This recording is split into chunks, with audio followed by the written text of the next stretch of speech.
हार्दिक स्वागत है। मैं आपको बताना चाहूँगा कि राजभाषा मंच कार्यक्रम श्रृंखला इस उद्देश्य से शुरू की गई थी कि जो साहित्य की जो विधाएं लोकप्रिय तो हैं, लेकिन कहीं न कहीं साहित्य इतिहास में या आलोचनात्मक जगत में आलोचकों के द्वारा हाशिए पर उनको डाल दिया गया है, उस तरह की विधाओं को समर्पित करके इस कार्यक्रम की शुरुआत की गई थी। इसमें हमने दोहा पाठ के कार्यक्रम रखे, नवगीत पाठ के रखे, गीत पाठ के रखे, गजल पाठ के रखे, इस तरह के व्यंग पाठ के रखे कार्यक्रम आयोजित किए गए। और इसी श्रृंखला में आज ये लघु कथा पाठ का कार्यक्रम हमने आयोजित किया है। संभवतः लघु कथा केवल लघु कथा पाठ का कार्यक्रम अकादमी के द्वारा पहली बार आयोजित किया गया है। इसके पहले कहानी पाठ कार्यक्रमों में हमारे माननीय कथाकारों के द्वारा कुछ लघु कथाओं के पाठ की प्रस्तुतियाँ तो हुई हैं, लेकिन स्वतंत्र रूप से लघु कथा को समर्पित कोई कार्यक्रम आज पहली बार आयोजित हुआ है। इस कार्यक्रम में हमारे बीच हिंदी के चर्चित लघु कथाकार श्री बलराम अग्रवाल, श्री मधुदीप, श्री अशोक भाटिया जी और श्री सुकेश साहनी जी मौजूद हैं। मैं आप सबकी तरफ से और अकादमी की तरफ से इन सबका आभारी हूँ और हार्दिक अभिनंदन और स्वागत।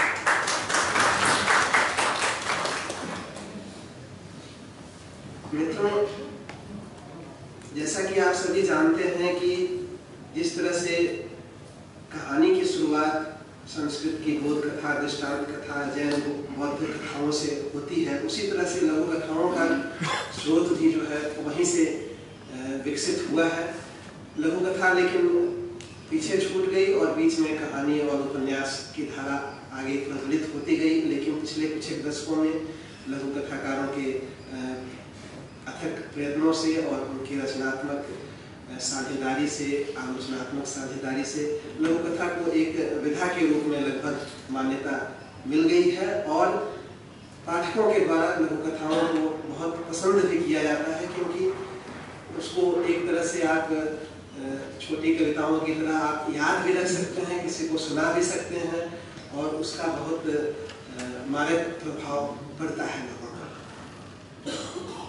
हिंदी के प्रारंभिक लघु कथाकारों में प्रेमचंद, सुदर्शन, पद्मलाल, पुन्नालाल बख्शी, कन्हैयालाल मिश्र प्रभाकर और आगे विष्णु प्रभाकर के नाम लिए जा सकते हैं, जो कुछ महत्वपूर्ण लघु कथाकार हमारे बीच अब नहीं रहे, लेकिन जिनके अथक प्रयत्नों से जो है लघु कथा आगे बढ़ी है। उनमें कृष्ण कमलेश, जगदीश कश्यप, रमेश बत्रा, पृथ्वीराज अरोड़ा और विक्रम सोनी के नाम उल्लेखनीय हैं। आज समकालीन लघु कथाकारों में कुछ, चूंकि ये पहला आयोजन है, तो कुछ वरिष्ठ लघु कथाकारों का नाम उल्लेख भी मुझे लगता है कि किया जाना चाहिए, जिनमें सतीश दुबे, भगीरथ, सतीश राज पुष्करना, युगल, राजकुमार गौतम और चित्रा मुग्धल के नाम प्रमुख हैं। मित्रों, आज के लघु कथा पाठ में श्री बलराम अग्रवाल जी, श्री मधुदीप, अशोक भाटिया जी और सुकेश साहनी जी, चारों ने हमारे निमंत्रण को स्वीकार किया और अपनी व्यस्तताओं के बावजूद हमारे कार्यक्रम में पहुँचे हैं। इसके लिए हम उनके आभारी हैं और मुझे लगता है कि हमने जो समय उन्हें दिया है, 15 से 20 मिनट का समय दिया है, तो उस दौरान वो 5-10 जितनी भी लघु कथाएँ सुना सकें सुनाएं। न्यूनतम 15 मिनट का समय और उसका हम लोग आनंद लेंगे। सबसे पहले मैं श्री सुकेश साहनी जी को आमंत्रित करूंगा उनके पाठ के लिए। आप हिंदी के चर्चित कथाकार हैं। आपके 2 लघु कथा संग्रह, 1 कहानी संग्रह और 1 बाल कथा संग्रह प्रकाशित है। आपके संग्रहों के पंजाबी, गुजराती, मराठी और अंग्रेजी अनुवाद भी उपलब्ध हैं। कुछ रचनाएं जर्मन भाषा में भी प्रकाशित हैं।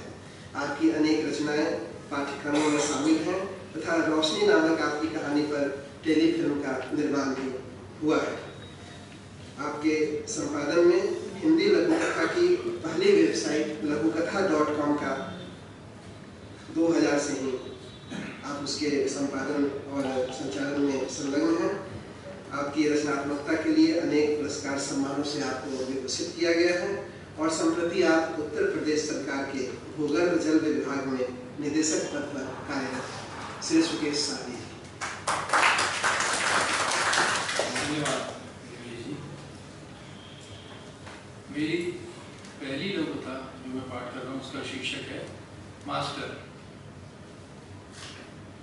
रेलवे स्टेशन से थोड़े पहले ही मेरे जूते के पंजे वाले भाग की सिलाई खुल गई और मैं बिल्कुल असहाय हो गया।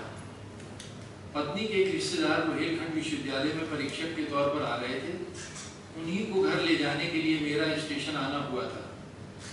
आधे घंटे बाद उनकी ट्रेन बरेली पहुंचने वाली थी। मैंने किसी मोची की तलाश में नजरें दौड़ाई। पिंडी होटल के पास ही वह बैठा दिखाई दे गया। मैं लपक कर उसके नजदीक पहुंचा और फटा जूता उसके आगे कर दिया। मुझे अनदेखा कर वह अपना सामान जमाने में लगा था। मैंने गौर किया कि उसने बालों में कोई खुशबूदार तेल लगा रखा था।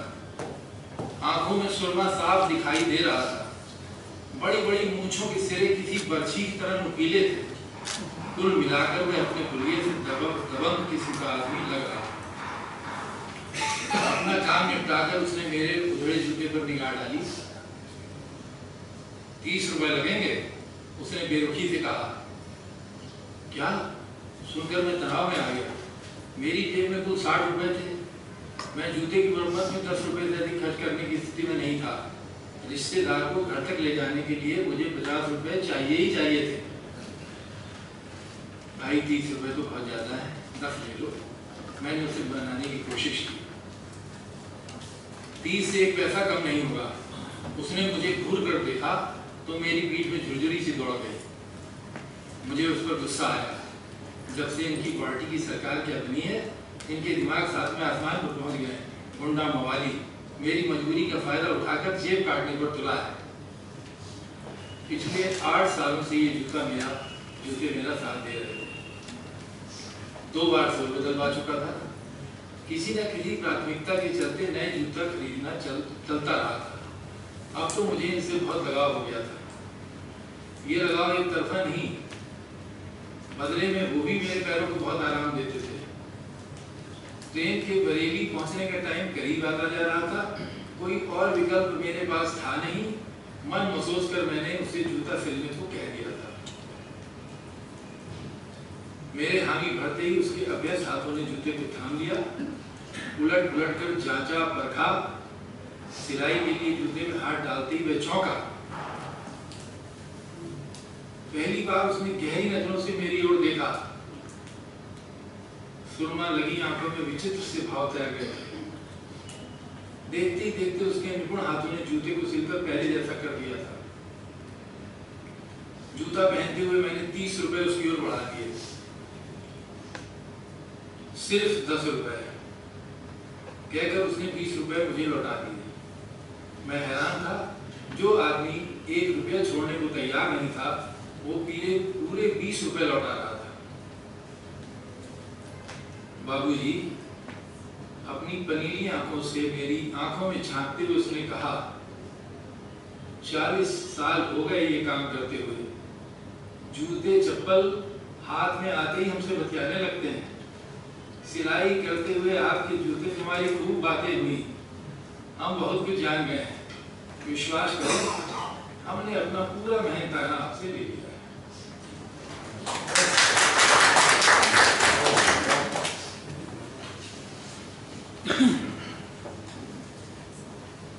दूसरी लघुकथा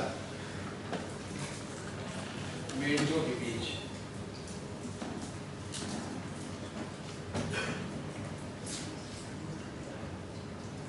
वर्षों पहले मैंने अपने बेटे को एक कहानी सुनाई थी जो कुछ इस तरह थी। एक बार की बात है, रात के अंधेरे में एक गाय फिसलकर नाले में जा गिरी। सुबह उसके इर्द गिर्द बहुत से मेंढक जमा हो गए थे।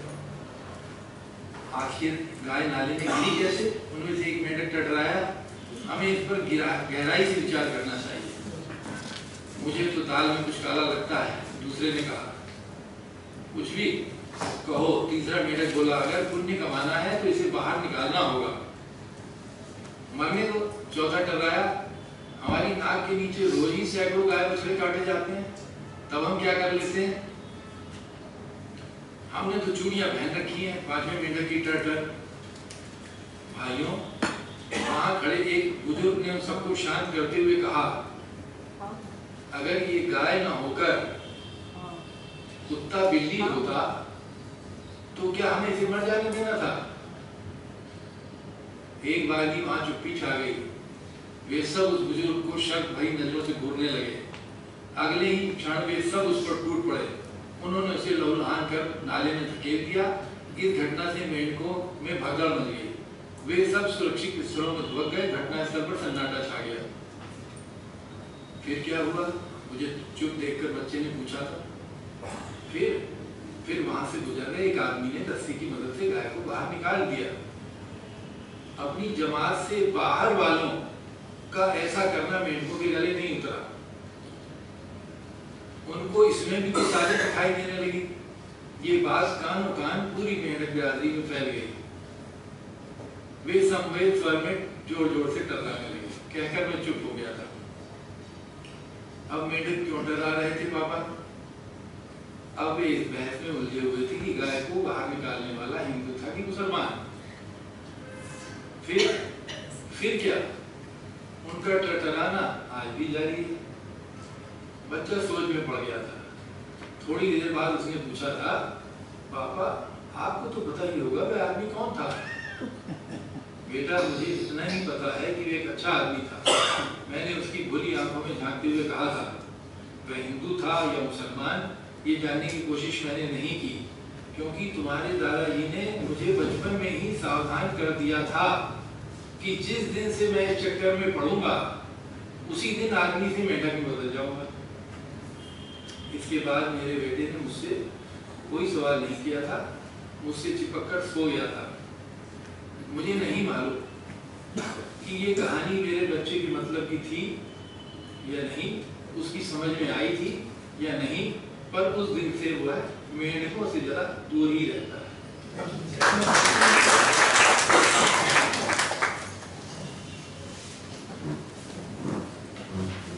तीसरी लघुकथा, चादर। दूसरे नगरों की तरह हमारे यहाँ भी खास तरह की चादरें लोगों में मुफ्त बांटी जा रही थी, जिन्हें ओढ़कर टोलियां पवित्र नगर को कूच कर रही थी। इस तरह की चादर ओढ़ने ओढ़ाने से मुझे सख्त चिढ़ थी, पर मुफ्त में मिली चादर को मैंने ये सोचकर रख लिया था कि इसका कपड़ा कभी किसी काम आएगा। उस दिन काम से लौटने पर मैंने देखा सुबह धोकर डाली चादर अभी सूखी नहीं थी। काम चलाने के लिए मैंने वही मुफ्त में मिली चादर ओढ़ ली थी। लेटते ही गहरी नींद ने मुझे दबोच लिया था। आंख खुली तो मैंने खुद को पवित्र नगर में पाया। यहाँ इतनी भीड़ थी कि आदमी पर आदमी चढ़ा जा रहा था। हर एक ने मेरी जैसी चादर ओढ़ रखी थी। उनके चेहरे तमतमा रहे थे और मैं अपनी पताकाएं फहराते जुलूस की शक्ल में वे तेजी से एक और बढ़े जा रहे थे। थोड़ी थोड़ी देर बाद पवित्र पर्वत के संगीत घोष से वातावरण गूंज उठता था। विचित्र सा नशा मुझ पर छाया हुआ था। ना जाने किस शक्ति के बावजूद मैं भी उस यात्रा में शामिल हो गया। इस तरह चलते हुए कई दिन बीत गए, पर हम कहीं नहीं पहुंचे। दरअसल हम वहां स्थित पवित्र पर्वत के चक्कर ही काट रहे थे। हम कहाँ जा रहे हैं? आखिर मैंने अपने आगे चल रहे व्यक्ति से पूछ लिया। वह पवित्र पर्वत ही हमारी मंजिल है, उसने पर्वत की चोटी की ओर संकेत करते हुए कहा। हम वहां कब पहुंचेंगे? जल्दी ही हम वहां पहुंच जाएंगे। क्या बिना पवित्र चढ़ाई चढ़े उस ऊंचाई पर पहुंचना संभव होगा क्या? मैंने शंका जाहिर की। इस पर वह एक बार की सपका गया। फिर ऊंचे एटते हुए संदेह भरी नजरों से मुझे घूरने लगा। तभी मेरी नजर उसकी चादर पर पड़ी। उस पर खून के दाग थे। मेरे शरीर में झुरझुरी सी दौड़ गई। मैंने दूसरी चादरों पर गौर किया तो सन्न रह गया। कुछ खून से लाल हो गई थी, कुछ तो खून से तरबतर थी। सभी हट्टे कट्टे थे। किसी को चोट चपेट भी नहीं लगी थी और ना ही वहां कोई खून खराबा हुआ था। फिर उनकी चादरों पर ये खून। देखने की बात ये भी थी कि जिसकी चादर जितनी ज्यादा खून से सनी थी वह उसके प्रति उतना ही बेपरवाह हो मूछें ऐंठ रहा था। ये देखकर मुझे झटका सा लगा और मैं पवित्र नगर से निकल पड़ा। लौटते हुए मैंने देखा पूरा देश दंगों की चपेट में था, लोगों को जिंदा जलाया जा रहा था, हर कहीं खून खराबा था। मैंने पहली बार अपनी चादर को ध्यान से देखा, उस पर भी खून के छींटे साफ दिखाई देने लगे थे। मैं सब कुछ समझ गया। मैंने उसी क्षण उस खूनी चादर को अपने जुल्म से उतार फेंका।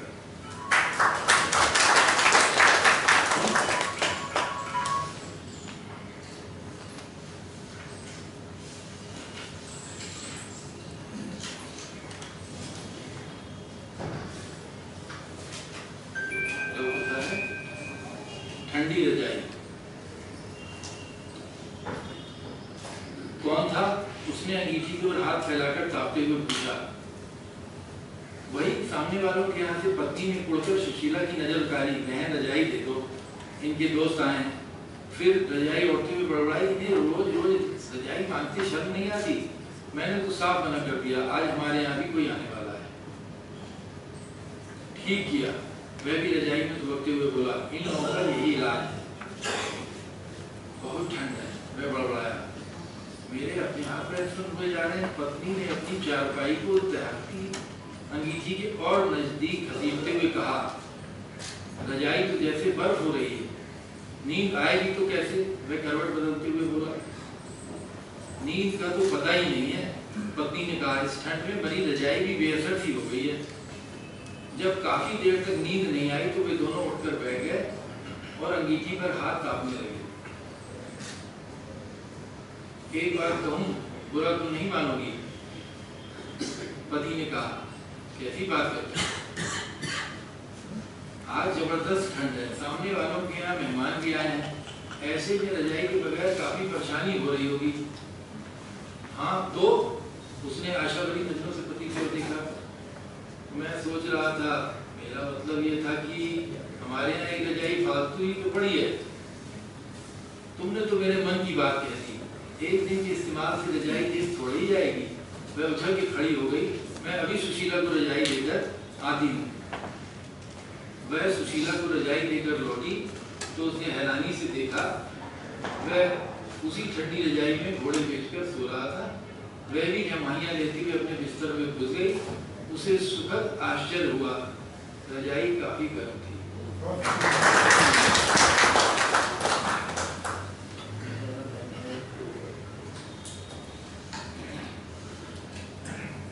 इसका शीर्षक है ओए बबली। कमरे में अंधेरा है, टटोल कर देखती हूँ माँ बिस्तर पर नहीं है। बिछौना काफी गर्म है, यानी अभी अभी उठकर गई है। पर इतनी रात गए कहाँ गई? उठकर देखती हूँ घर में कहीं दिखाई नहीं देती। बाहर वाला दरवाजा सिर्फ खुला हुआ है। घर के सामने तिकोनिया पार्क के बीच माँ की दुबली पतली काया दिखाई देती है। नजदीक जाकर देखती हूँ माँ दोनों हाथ की उंगलियों से जमीन की मिट्टी खोद रही है। ऐसा करने में उसे कोई दिक्कत नहीं हो रही है। देखते ही देखते माँ बहुत बड़ा गड्ढा हो जाता है। माँ क्या ढूंढ रही हो? पानी। मुझे हैरान परेशान देखकर बताती है, जब हम तेरे जितने थे जमीन को थोड़ा सा खोदते ही पानी मिल जाता था। तू यहाँ क्यों चली आई? बेटी जाकर सो जा, मैं पानी लेकर आती हूँ।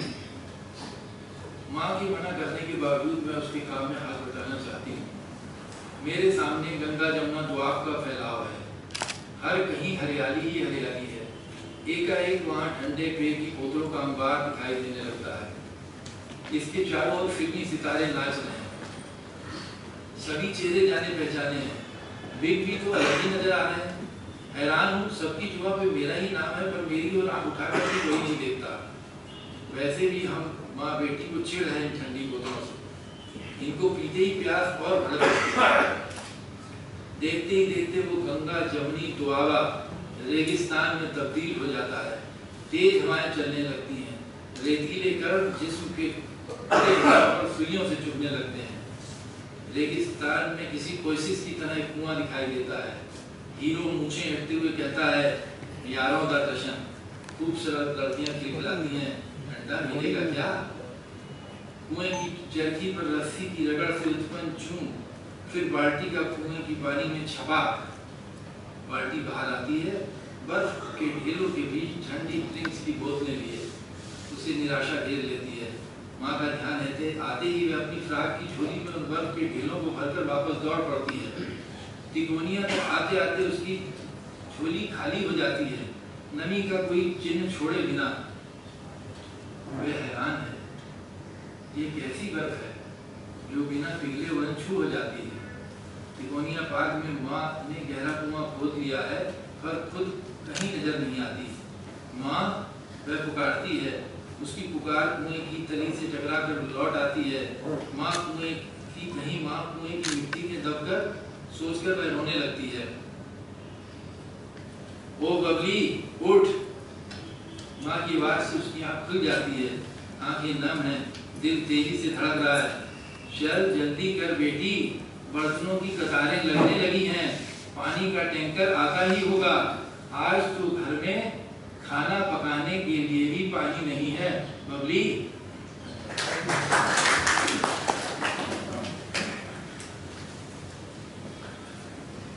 धन्यवाद सुकेश जी।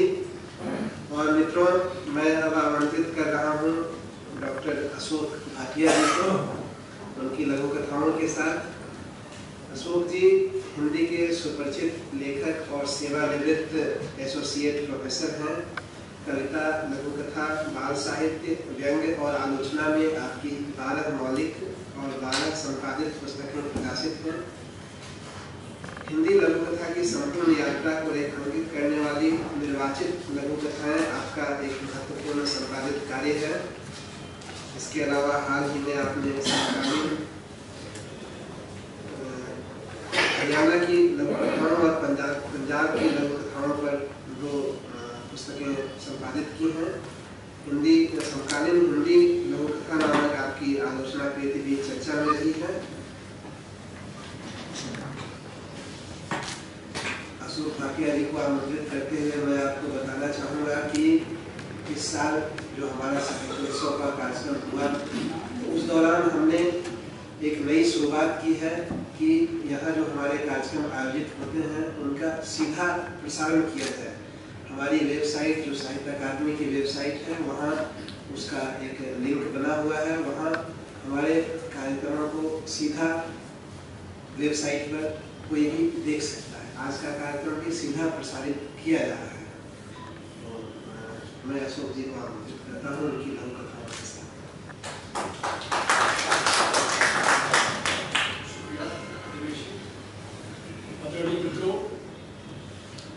साहित्य अकादमी ने हिंदी की दूसरी नव्यतर विधाओं की तरह लघु कथा को भी एक नया प्रस्थान बिंदु उपलब्ध कराया है। इसके लिए मैं साहित्य अकादमी को बधाई भी देता हूँ और उसका धन्यवाद भी करता हूँ। हाँ, इतना जरूर है कि इससे हम रचनाकारों की जिम्मेवारी और बढ़ गई है। अधिक न कहते हुए कुछ रचनाएं अलग अलग रंगों की आपके सामने पेश हैं। पहली रचना है, स्त्री कुछ नहीं करती। वह सवेरे सबसे पहले उठी, भैंस को चारा देकर जंगल पानी गई, फिर आकर पति और सास ससुर को चाय पिलाई, फिर भैंस को धोने के बाद नहलाया, फिर उसका गोबर उठाकर ऊपरे पाखने ले गई, फिर आकर आटा गूंथा, सब्जी रोटी बनाई, फिर दोनों बच्चों को उठाया, नहलाया और खिला पिलाकर स्कूल के लिए तैयार किया, फिर दही बिलोई, फिर सास ससुर और पति को नाश्ता कराया, फिर सबके जूठे बर्तन साफ किए, फिर खुद नाश्ता किया, फिर भैंस को चारा दिया, फिर झाड़ू पोछा लगाया, फिर कपड़े धोने चली गई, फिर नहाकर दोपहर की रोटी बनाई और खिलाई, फिर खेतों में गुड़ाई करने गई, वापसी में भैंस के लिए सड़क पर चारा लेकर आई, आकर खाना बनाया और बच्चों व सास ससुर को खिलाया, फिर से बर्तन साफ किए, फिर सबको गर्म दूध पिलाया, बच्चों को सुलाया और फिर चौपाल में ताश खेलने के बाद शराब पीकर आधुन के डगमगाते पति को संभाला, उसकी गालियां सुनी, उसे खाना खिलाया, उसे चैन की नींद सुलाया, फिर सन्नाटे में बचा कुचा खाया और थकान के साथ सो गई, फिर सवेरे सबसे पहले उठी। एक दूसरे रंग की रचना आपके सामने प्रस्तुत है। इसका नाम है नमस्ते की वापसी। कॉलोनी की ये गली नंबर 5 है। बाकी गलियां भी जैसी हैं, इन घरों के सब आदमी भी एक जैसे। दुकान दफ्तर से आए, खाया पिया, टीवी देखा और सो गए, ना दीन के और ना ही दुनिया के। लेकिन पड़ोस को लेकर एक मामले में चौकन्ने। अब इस गली के कुमार को ही लीजिए। कल तक कुमार अपने पड़ोसी श्रीलाल को अलग से नमस्ते किया करता था। उम्र और ओहदे को सलाम किया ही जाता है। लेकिन जब से कुमार के पिता चल बसे, उसके हिसाब किताब भी बदल गए। पहले तो कुमार ने अपने घर की जर्जर रसोई को शानदार बनवाया। इसके साथ उसकी गर्दन थोड़ी तन गई और पड़ोसी श्रीलाल को रोज मिलने वाली नमस्ते ढीली पड़ गई। कई बार अगर नमस्ते ना के बराबर मदद से नहीं। कुमार ने आंगन में मार्बल भी लगा लिया, घर का मुंह माथा भी संवार लिया। बस फिर क्या था, कुमार ने श्रीलाल को नमस्ते करनी बंद कर दी। श्रीलाल को माजरा समझ में आ गया था, लेकिन उसे रोज की एक नमस्ते कम हो जाने का बड़ा दुख था। श्रीलाल का अपना मकान जर्जर हालत में था। पड़ोसी की कोठी के तरोताजा हो जाने के बाद श्रीलाल का मकान और भी खस्ता हाल दिखाई देता था। दीवारों पर से सीमेंट की गिरती हुई पपड़ियां मानो घर की हालत पर आंसू बहाती थी। जब पूरा परिवार ही श्रीलाल के पीछे पड़ गया तो मजबूर होकर उसने सारे घर को संवार दिया। दरवाजे पर नई कारपेट टिका दी। उसे अपना घर कुमार के घर से अधिक सुंदर लगने लगा था और कार तो बोनस के नंबर थे। इसका कुमार पर क्या असर पड़ा है, श्रीलाल यह जानने को बेचैन था। आखिर कुछ दिन बाद उसे असर दिख भी गया। जब कुमार का सामना श्रीलाल से हुआ तो कुमार ने उसे करारी नमस्ते ठोक दी। ऐसा लगा जैसे सदियों से वह नमस्ते कुमार के जिगर में अटकी हो और बाहर आने का मौका तलाश रही। श्रीलाल ने भी उस लापता हो चुकी नमस्ते को दोनों हाथों से लपका, रुमाल से साफ किया और जेब में बड़े ध्यान से रख लिया। नमस्ते कर कुमार हारे हुए जुआरी की तरह गर्दन झुकाकर अपने घर में घुस गया और इधर श्रीलाल की गर्दन में मानो जिराफ की आत्मा प्रविष्ट हो गई। तीसरी रचना है मोह। पिताजी अब नहीं रहे, बस 80 साल की बूढ़ी मां है। उसे यह घर छोड़ना होगा। हफ्ते भर से बेटा आया हुआ है। मां को ले जाने से पहले सारा सामान उसने ठिकाने लगाना है, लेकिन कैसे लगाए? जिस अलमारी को खोलो वहीं पर सामान मुंबई की लोकल गाड़ी की तरह ठूसा पड़ा है। बेटा कुछ सालों से कहता आ रहा है कि मोटा सामान को निकाल दो, लेकिन मां का फालतू का मोह कभी इस बात को नहीं माना। ये देकर थोड़ी सी छोटी मोटी चीजें माली और काम वाली को देती थी, बस। आते ही बेटे ने सबसे पहले ट्रंकों वाला कमरा देखा था। कमरा मानो ट्रंकों का शोरूम था। लोहे की बाबे आदम के जमाने की 3 पेटियां, फिर बड़े ट्रंक से छोटी अटैची तक कोई 15 नग बड़े करीने से ईंटों पर सजे हुए। पेटियों में ही 10-12 रजाइयां, गद्दे और इतने ही कंबल, खेस और चादरें। माँ उसे बता चुका। बताओ किस लिए संभाल रखा यह सब? कितनी बार कहा है मोह छोड़ो, पर नहीं। गहरी खींच के साथ बेटे ने कप बोर्ड के खाने देखने शुरू किए। वहां बदबूदार सिलन भरे खानों में बेतरतीब कपड़ों का आतंककारी साम्राज्य था। हर खाने में पॉलीथीन के ढेर सारे लिफाफे, मानो जब से आए फेंके ही न गए। फालतू के मोह ने घर को कबाड़ खाना बना दिया है, उसने धीमे से कहा। मैं चाय बनाने रसोई में गया। वहां के सामान पर नजर पड़ते ही ठिठक गया। सामने ही 7-8 फ्राई पैन और 1 से 5 लीटर तक हर साइज के कुकर पंक्तिबद्ध मानो मुस्कुरा रहे थे। बताओ इतनों की क्या जरूरत थी? 2 जीप और सारे जहान का सामान। 4-4 मूली पुतरे किस लिए, जब एक बार में एक का ही इस्तेमाल होना है? दर्जन भर तो चाकू इकट्ठे कर रखे हैं, जैसे किसी का कत्ल करना हो। और कोने में दर्जन भर छोटी बड़ी कड़छियां जिराफ की तरह गर्दन निकाले खड़ी थी। हमारे क्रोध के वे चाय बनाए बिना ही बाहर आ गए। दरअसल माँ बेटे में पिछले एक हफ्ते से सामान खपाने की कवायद होती रही है। बच्चों के लिए, मंदिर में देने के लिए, जमादार, कूड़े कबाड़ी और जल प्रवाह के लिए हिस्से बनाए जाते रहे। आज माँ ने सबसे बड़ा ट्रंक खोलने के लिए बेटे को चाबियां थमाई। ट्रंक नीचे उतारने पर माँ ने सामान देखना शुरू किया। सबसे ऊपर कोई 50 एक स्कार्फ और टोपियां रखी थी। माँ ठंड बहुत मानती है, पर बेटे के सब्र का बांध टूट गया। बोला, क्या बेकार का ढेर इकट्ठा कर रखा है? इतनी टोपियों का क्या मतलब है? इनमें से 5-5 रख लो बस। ये हल्के और ठंडे मौसम के लिए अलग अलग हैं, ये सब साथ लेकर जाऊंगी, माँ ने निर्णायक स्वर में कहा। टोपियों के नीचे 8-10 स्वेटर देखकर बेटे का पारा और ऊपर चढ़ गया। स्वेटरों की एक अलमारी तो पहले ही ठूस रखी है, उसने सोचा। लेकिन माँ वहां कुछ खास चीज तलाश रही थी। स्वेटरों के बीच से गत्ते का डिब्बा उसे मिल गया, जिसे उसने बेटे की तरफ बढ़ा दिया। अब इसमें क्या है? बेटा मानो थोड़ा उठा। माँ ने डिब्बा खोला और कहा, ये तुरक।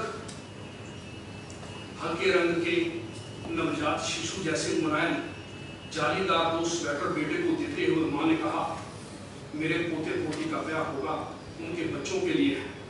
कहते हुए माँ के झुर्रीदार चेहरे पर रंगत आ गई। एक क्षण में बेटे का सारा क्रोध बह गया। वह संज्ञा शून्य सा हो गया, फिर आंसुओं की धार बह गई।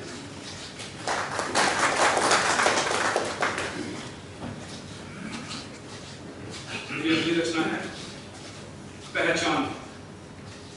संवाद शैली का प्रयोग है। आप कौन हैं? आदमी। मेरा मतलब किस धर्म से है?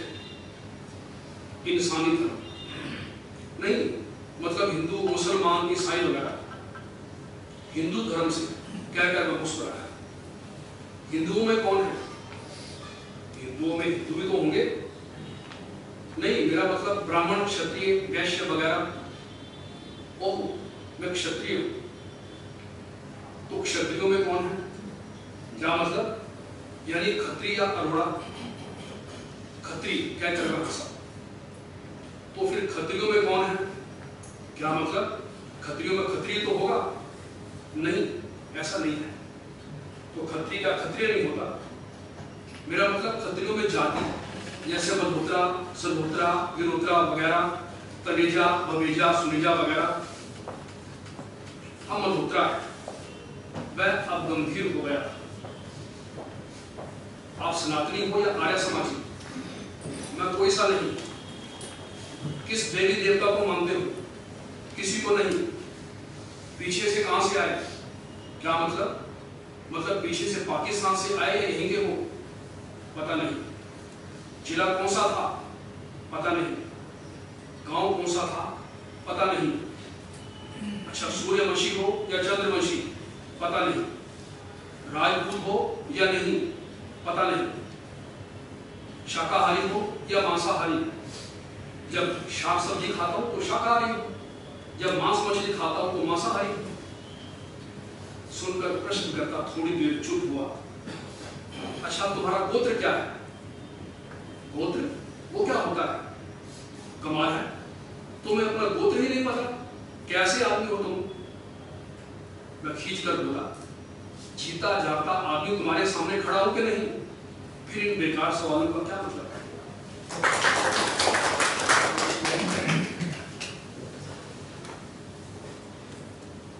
मेरी अंतिम रचना है रोमांस। वह देश का प्रसिद्ध शहर था। उसमें आकाश को छूती इमारतें थी, सैलानियों का सलाब था, पंक्तिबद्ध राक्षसनुमा होटल थे। ऐसी एक सरकारी इमारत की 4थी मंजिल पर एक बड़ा कमरा था। उसमें एक परिवार, माँ, बेटा, राजेश और बहू और उनके 2 बच्चे रहते थे। कमरे के एक कोने में रसोई थी और बाकी तीनों कोनों में तीनों जोड़ी प्राणी और उनका सामान। पति पत्नी क्लर्क थे। सुबह उठते ही अपनी चारपाइयां निकालकर बाहरी दीवार पर लटका देते। उनके दफ्तर जाने तक घर में हाहाकार मची रहती। रात को थक हारकर जब सोने लगते तो और भी मुश्किल खड़ी हो जाती। राजेश और उसकी पत्नी को अजनबियों की तरह सोना पड़ा। अभी मुश्किल से महीना बीता होगा, पर उन्हें लग रहा था जैसे 1 साल से रोमांस नहीं किया। कल रात उनका मिलने का बड़ा मन किया। बिट्टू ने जब स्कूल का होमवर्क करके बत्ती बुझाई तो 11:30 से ऊपर का टाइम हो चुका है। वो लेटे थे पर जागे हुए थे। करवट लेते हुए कनखियों से एक दूसरे को देखना और लाचारी में आंखें बंद कर लेना जैसे उनकी रात्रिचर्या का अनिवार्य अंग बन गया था। दोनों ने तय कर रखा था कि जिस दिन जिसका भी रोमांस का मन हो वह सोने से पहले हल्का काजल डालकर आए, फिर हालात देखकर निपट लेंगे। लेकिन काजल डालना भी पिछली कई बार से व्यर्थ जा रहा था। आज जैसे दोनों ने उदासी दूर करने की ठान ली थी। आज दोनों ने भी काजल डाल रखा था। राजेश उठा और दोनों कोनों का जायजा लेते हुए पानी पीकर लौट आया। दोनों कोने सो रहे थे। राजेश ने पत्नी को स्पर्श करने के बहाने बायां हाथ आगे बढ़ाया। प्रत्युत्तर पाकर वह एक कदम और आगे बढ़ने को था कि मां के खांसने की आवाज आई। वह सहम कर पीछे हट गया। गर्म सांस छोड़ते हुए उसने करवट ली। वह बेचैन था। थोड़ी देर में उसने फिर कोशिश की, पर तभी 12 बजे का घंटा बज गया। संयम और असंयम के बीच झूलते हुए राजेश का सिर चकरा रहा था। उसने पत्नी को संकेत कर रसोई में चलने को कहा, लेकिन रसोई में दरवाजा नहीं है और फिर हर कोई पानी पीने रसोई में ही जाता है। इसलिए थकी मांदी पत्नी ने विवश होकर इनकार में सिर हिलाया। उसे हालांकि राजेश पर तरस आ रहा था। राजेश का मन चिड़चिड़ा हो रहा था। उसकी देह की नसें मानो चटक रही थी। इस बार उसने चादर को थोड़ा दूसरी चारपाई तक फैलाकर हाथ बढ़ा दिया। पत्नी बिल्कुल नहीं हुई। राजेश ने सोचा अब उमंग को परवान चढ़ा लेना चाहिए। वह धीरे से उठकर बैठा। आश्वस्त होने के लिए उसने दोनों ओर नजर दौड़ाई। दाएं कोने में चारपाई पर पिताजी बैठे हुए थे। राजेश सब पका गया। उसकी आंखों से मानो चिंगारियां निकल रही। क्या करे? तभी पिताजी बोले, बेटा नींद उचाट हो गई थी। राजेश ने कनखियों से पत्नी को देखा। पत्नी की आंखें और काजल दोनों कुछ कह रहे थे। राजेश बिना कुछ कहे रसोई में गया और 2 गिलास पानी गटक गया। फिर उसने काजल की डिबिया निकाली और कूड़ेदान में जाकर जोर से दे मारी।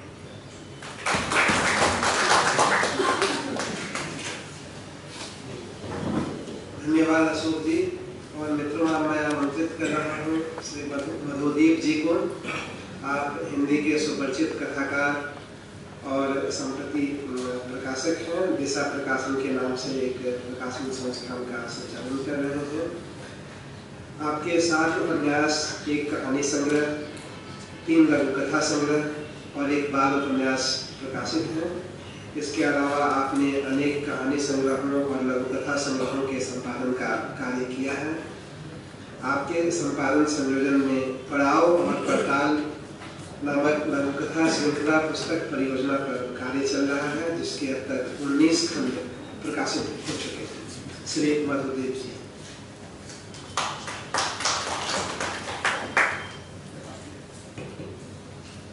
दोस्तों, मेरी पहली लघु कथा का शीर्षक है मशहद। यह 9 सितंबर 2014 की एक त्रासद सुबह थी। लोग बाग 3 दिनों से घर की छतों पर टंगे थे। लोगों की निगाहें खाली खाली आसमान पर टिकी थी।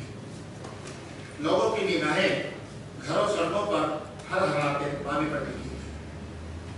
धरती की जन्नत सदी के सबसे बड़े सैलाब की गिरफ्त में आ चुकी थी। आसमान के फरिश्ते कुछ देर पहले ही हेलीकॉप्टर से खाने के पैकेट तथा पानी की बोतलें गिराकर गए थे।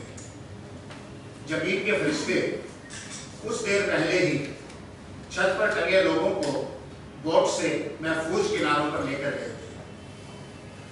सौजुद्दीन उन अभावों में से था जिनकी आंखें इन दोनों के इंतजार में पथराने लगी। तभी अपने घर की तरफ तेजी से आ रही एक बोट को देखकर उसकी आंखों में चमक लौट आई। जमीन के फरिश्तों ने उसे तथा दूसरे अभागों को बड़ी होशियारी से छत से उतार कर बोट में बैठाया। बोट अब महफूज किनारों की ओर लौट रही थी। सौजुद्दीन की निगाहें बड़ी शिद्दत से एक फरिश्ते के चेहरे पर टिकी थी। तुम सुभाष कौल के बेटे हो ना? हाँ बाबा। तुम मुझे पहचानते हो? हाँ बाबा, आप सौजुद्दीन हैं। तुम्हें कुछ याद है? हाँ बाबा, 15 साल पहले दहशतगर्दों ने मुझे और मेरे परिवार को इस जन्नत से बेदखल कर दिया था। तुम्हें यह भी पता होगा कि उन दहशतगर्दों का सरगना कौन था? उस चेहरे को मैं कैसे भूल सकता हूँ बाबा। आंखों में अंगारे बहके, मगर अनुशासन ने उन्हें भड़कने नहीं दिया। क्या तुम्हारे मजहब में दुश्मन की जान बचाना जायज है? क्या तुम्हारे मजहब में दुश्मन की जान बचाना जायज है? बाबा, एक फौजी का मजहब उसका फर्ज होता है और उसके तहत आपकी जान बचाना मेरे लिए बिल्कुल जायज है। महफूज किनारा आ चुका था। सौजुद्दीन बोट से उतरते हुए इस मजहब को पुरजोर सलाम कर रहा था।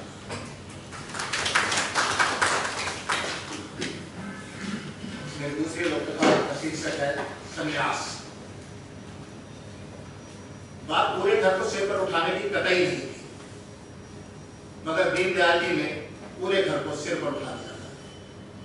ना पत्नी की, ना बेटे बहू की और ना ही बेटी दामाद की।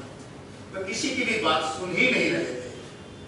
बस एक ही रट, मुझे घर संसार से मुक्ति चाहिए, मोह माया त्याग कर सन्यासी बनना है। इस कार्य के लिए उन्होंने स्वामी रामाधार जी को हरिद्वार से बुलाने के लिए संदेश भी भेज दिया था।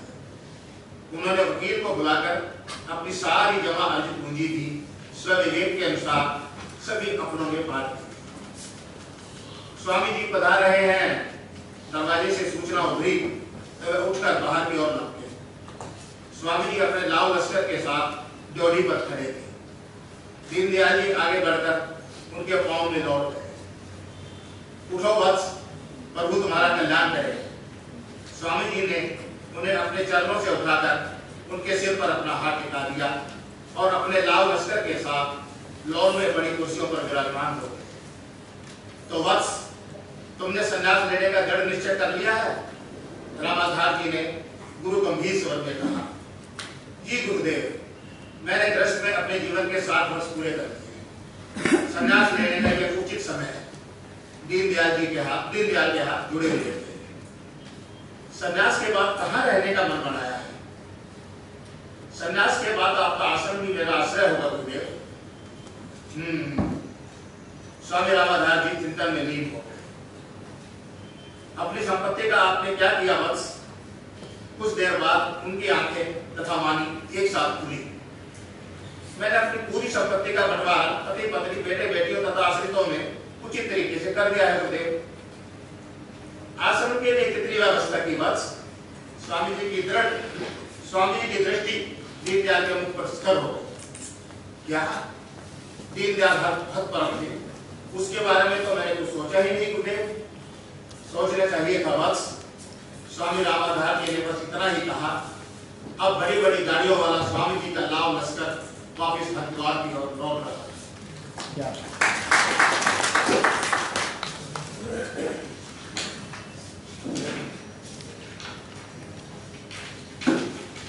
मेरी अगले का शीर्षक है हाँ मैं जीतना चाहता हूं। हाँ मैं जीतना चाहता हूं। आओ जिंदगी से कुछ बातें करें। हाँ, अनुपम खेर ने एक टीवी विज्ञापन में यही तो कहा था। वह भी पिछले 60 साल से अपनी जिंदगी से बातें करता रहा है, मगर जिंदगी ने जैसे उसकी बातें कभी सुनी ही नहीं। उसने अपने बचपन से बातें की थी, सफेद कमीज और पतलून पहनकर क्रिकेट का बल्ला घुमाने की बातें, मगर जिंदगी ने उसकी बातें सुनने की बजाय उसके पिता की बातें सुनी और उसे फुटबॉल का खिलाड़ी बना दिया। हासिल रहा सुन। बचपन से युवा अवस्था आने तक वह अपनी जिंदगी से खुशखुशाहटों में बातें करता रहा। ये जिंदगी से सपनों की बातें करने का समय था। उस करने के सपने की बात की मगर यहाँ भी जिंदगी ने उसकी बजाय नियति की बातें सुनी। पिता के अचानक अवसान के कारण वह भारत सरकार में एक अगला सर्टिफिकेट बनकर रहे। उसके बाद अब तक जिंदगी से बतियाने और उसे अपनी सुनाने का भरसक प्रयास करता रहा, मगर जिंदगी ने जिस अंधी दौड़ में उसे धकेल दिया था उसमें उसे ठहर कर इत्मीनान से बातें करने का मौका ही नहीं मिला। घर, परिवार, बच्चे और उन सब का दायित्व, तो जिंदगी से कब अपने मन की बात कह सका, कब अपनी बात उससे मनवा सका। मैं बस हारता ही तो रहा। आज वह सेवानिवृत्त हो रहा है, कार्यालय से उसे विदाई की पार्टी दी जा रही है। अभी एक अधिकारी ने उसके सेवा काल की प्रशंसा करते हुए यह जानने की जिज्ञासा जताई है कि वो आगे क्या करना चाहता है। मैं जिंदगी से खुलकर बातें करना चाहता हूँ। सिर्फ बातें करना ही नहीं चाहता, जिंदगी से अपनी बातें मनवाना भी चाहता हूँ। हाँ, मैं जीतना चाहता हूँ। बस इतना ही कह सका है वह, और उसने अपने दोनों हाथ जोड़ दिए।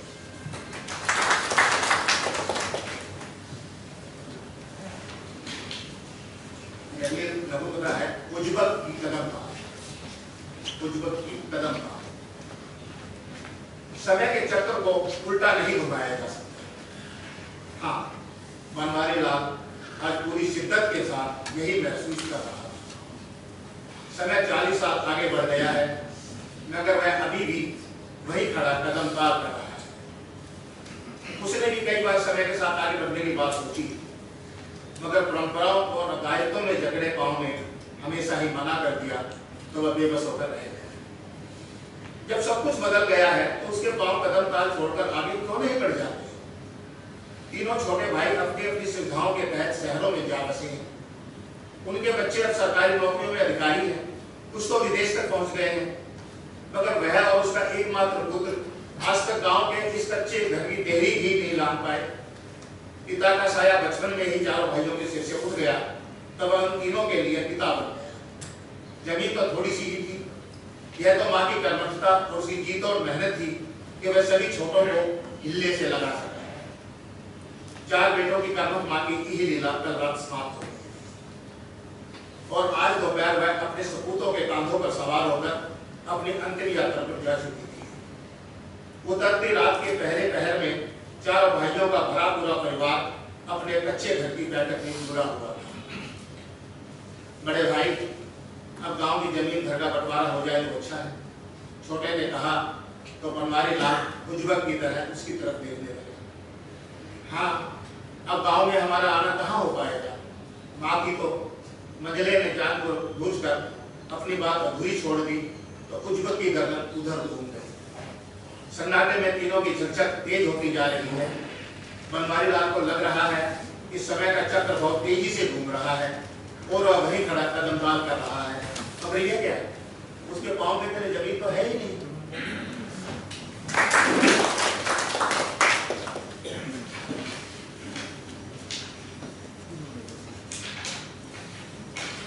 पता है, सन्नाटों का प्रकाश था। दशहरे बाद के 20 दिन जैसे नीले घोड़े पर सवार होकर उड़े जा रहे थे। बंगलों में हो रही साफ सफाई और रंगाई बताई ने सूचित कर दिया था कि प्रकाश पर्व नजदीक आ गया है। जेके व्हाइट सीमेंट वाली बाल पुट्टी तथा एशियन पेंट से दीवारें बोल उठी थी, मगर सम्राट कॉलोनी की इन दीवारों के बीच 5 आशियाने ऐसे भी थे जिनकी दीवारें वर्षों से बोलना भूल गई है। इनके वारिस अपने बुजुर्गों को देश में अकेला छोड़ विदेशों में जा बसे। ये बुजुर्ग सुबह की सैर से लौटकर ऊंचे परकोटों से घिरे अपने अपने आलीशान बंगलों के लॉन में बड़ी आराम कुर्सियों पर बसे एक टक सामने देखते रहते हैं। माली की खुरपी चलती रहती है और गेट पर दरबार मुस्कुराए खड़ा रहता है, मगर उनकी तरफ उनका ध्यान नहीं होता। इनका दिन तो तब आगे बढ़ता है जब गेट से काम वालियां प्रवेश करती है, साफ सफाई होती है, चाय नाश्ता मिलता है और दोपहर का भोजन पैक होता है। कुछ देर को सन्नाटा टूटता है, मगर बेताल की तरह आकर फिर पसर जाता है। इन बुजुर्गों के लिए दिवाली दशहरे का कोई अर्थ ही नहीं रह गया है। विदेशों से अपनों के calls, hi hello, happy Diwali, happy Dussehra, तो बस ये सब शरीर से बिल्कुल स्वस्थ लगता है, मगर एक टूटन भरी थकान इनके पोर में बढ़ती जा रही है। ये पांचों प्रतिदिन आपस में मिलते हैं, लंबी लंबी गप्पे मारते हैं, अपनी अपनी जवानी की यादें दोहराते हैं, मगर इस थकान को अपने से अलग नहीं कर पाते। आज दिवाली की प्रभात वेला में जब ये पांचों सुबह की सैर के बाद एक परकोटे की लान में पड़ी कुर्सियों में आकर फंस गए, तो उस परकोटे की ऊंची दीवारें बहुत देर तक फुसफुसाहटें सुनती रही। अपने अपने मालिकों के परकोटों को बंद पाकर वह पांचों काम वालियां जब इस परकोटे में पहुंची तो वहां निश्चल खिलखिलाहट फैली हुई। तो कुछ न समझ सकी और हैरान परेशान सी उनके दिन को आगे बढ़ाने के लिए अंदर चली गई। सुबह का नाश्ता इंतजाम करते हुए वे सभी अपनी थकान को समेटकर एक निर्णय पर पहुंच चुके। लक्ष्मी पूजन के बाद जब संभ्रांत लोग अपने अपने परिवारों के साथ कॉलोनी में फैले प्रकाश पर्व को देखने छतों पर पहुंचे तो उनकी आंखों के सामने अद्भुत नजारा था। साथ लगी कामगारों की कॉलोनी में मोमबत्तियों, दियों और बिजली की लड़ियों की रोशनी का झलमला फैल रहा था। संभ्रांत कॉलोनी के वह पांचों बुजुर्ग बच्चों के साथ गोल गोल घूमते हुए ताली बजा रहे थे, छोटे छोटे पटाखे छुड़ा रहे थे।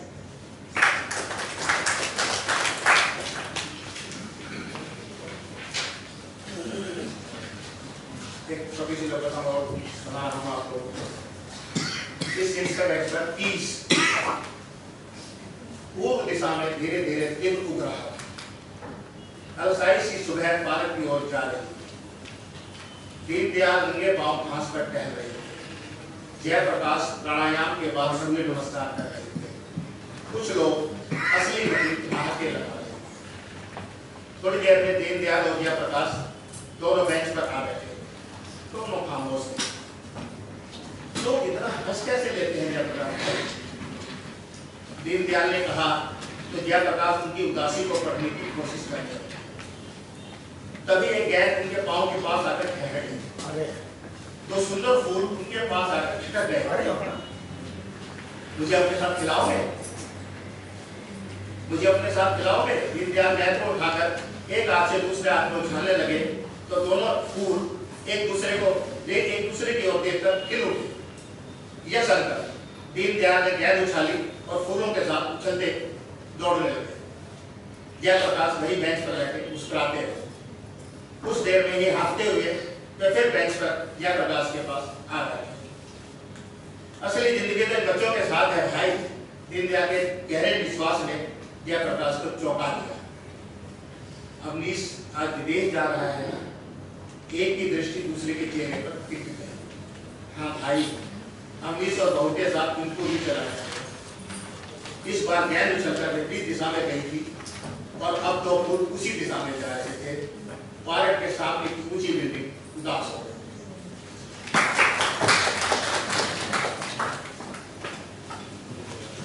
धन्यवाद मधुदीप जी। और मित्रों, अब मैं इस पाठ सत्र के अंतिम लघु कथाकार डॉक्टर बलराम अग्रवाल जी को आमंत्रित कर रहा हूँ। आप हिंदी के प्रतिष्ठित कथाकार, संपादक, बाल साहित्य लेखक और अनुवादक हैं। आपके 5 संग्रह लघु कथा और कहानी संग्रहों के प्रकाशित हैं। बच्चों के लिए 5 पुस्तकें, अंग्रेजी से अनेक पुस्तकों के अनुवाद किए हैं आपने। मलयालम और तेलुगु भाषाओं की लघु कथाओं के संकलन संपादन के अलावा 25 वरिष्ठ कथाकारों की प्रतिनिधि कहानियों के संकलन भी संपादित किए हैं। आपने अनेक पत्रिकाओं के लघु कथा विशेषांकों का संपादन किया है जो काफी चर्चित रहे हैं। 1997 से द्वीप लहरी वैमासिक पत्रिका तथा 2014 से शोध समालोचना वैमासिक पत्रिका के संपादन सहयोग में संलग्न है डॉक्टर बलराम अग्रवाल।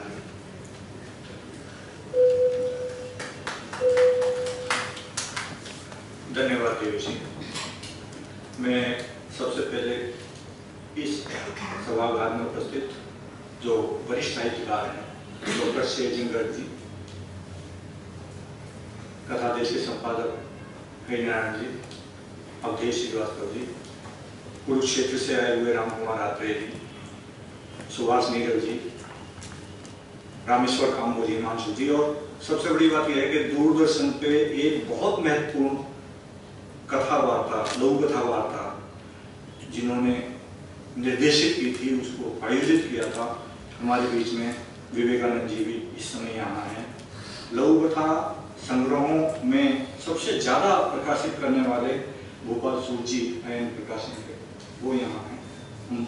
बलराम जी जिन्होंने लघु कथा कोश कई दिए हैं, वो यहाँ हैं। तो ये बहुत अच्छा आयोजन साहित्य अकादमी की तरफ से मैं समझता हूँ कि है। अब मैं अपनी लघु कथा पढ़ता हूँ। लघु कथा का शीर्षक है यह कौन सा मुल्क है। उसको आज कई माह बाद जमीन दिखाई दी थी। आनंद फानन में उसने समुद्र में भटकते अपने बेड़े को किनारे की ओर बढ़ा दिया। किनारे पर पहुंचकर उसने लंगर डाला और जहाज से नीचे कूद पड़ा। हालांकि दिन अभी निकला ही था, लेकिन माहौल धुएं और धूल से सराबोर था। अपनी नथनों के जरिए हवा को थोड़ा और सूंघकर उसने अंदाजा लगाया कि यह धुआं गरीब गुर्गों के चूल्हों से नहीं निकला था। इसमें डीजल, पेट्रोल और एलपीजी की गंध समाविष्ट थी। घूमता घामता वह शहर की एक मुख्य सड़क पर आ पहुंचा। उसने देखा कि लाखों जोड़ी टांगें इधर से उधर, उधर से इधर दनादन दौड़े चली जा रही हैं। एक अनुशासनहीन सी बेतरतीब दौड़। एकाएक उसने देखा कि कुछ टांगें आगे बढ़ने में कम, आगे बढ़ती दूसरी टांगों को टंगड़ी मारने में ज्यादा तेज है। हे, क्या करते हो? वह टंगड़ी मारों पर चिल्लाया, लेकिन कुछ नहीं। गिराने वाली टांगें गिराती रहीं, गिरने वाली टांगें गिरती रहीं और दौड़ बदस्तूर जारी रही। अरे देखो उसे, वह पुनः चिल्लाया, वह गिर गया है, उसे उठाओ वरना मर जाएगा। कोई टांग नहीं रुकी, न कोई झुकी।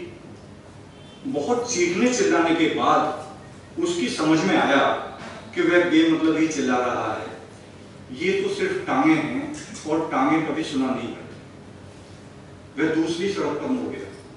वहां उसने हजारों हाथों को हवा में लहराते देखा।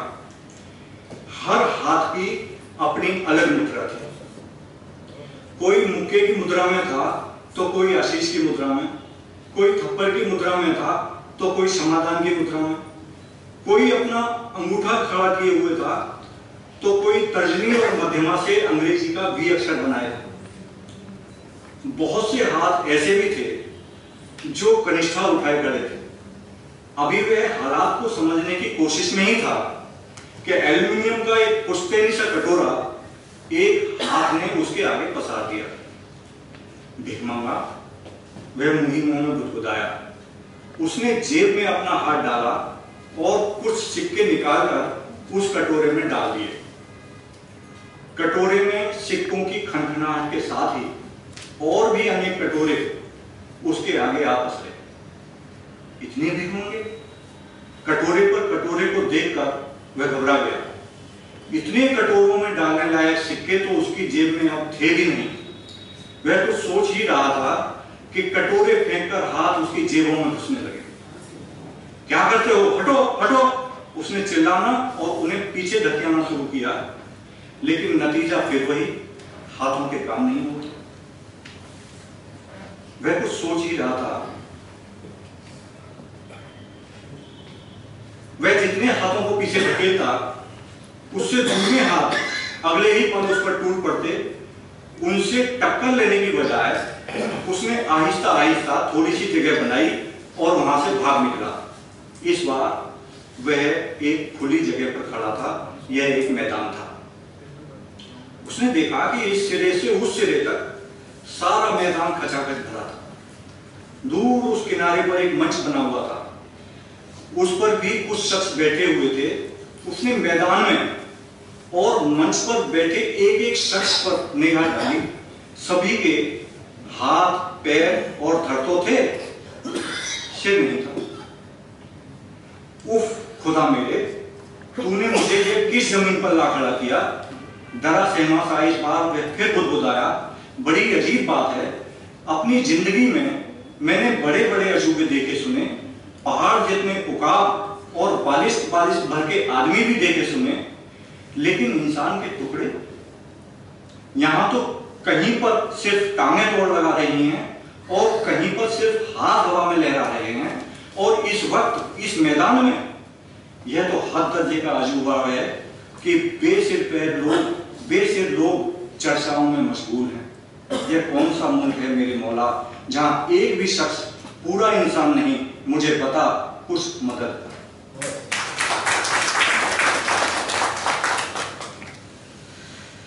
दूसरी लघु कथा दहशतगर्द। मनुष्य ने एकजुट समाज के रूप में रहना शुरू किया था, तभी की बात है। मैंने हालात का जायजा लेना चाहा, ईश्वर ने बताना शुरू किया। शाम का समय था, मैं बेहद गरीब लोगों की एक बस्ती में जा पहुंचा। किसी को भी वहां ना पाकर मुझे हैरानी हुई। पता चला कि आज के दिन शाम को बच्चे, बूढ़े और मर्द सभी का पूजा स्थल पर पहुंचना जरूरी होता है। कबीला सरदार का निजी धर्मगुरु उन्हें सुख से जीने के सिद्धांत बताने आता है। मैं वहीं पहुंच गया और गरीबों के बीच जा बैठा। धर्मगुरु अपना प्रवचन शुरू कर चुका था। हवा सरदार ने नहीं बनाई, पानी सरदार ने नहीं बनाया, धूप सरदार ने नहीं बनाई।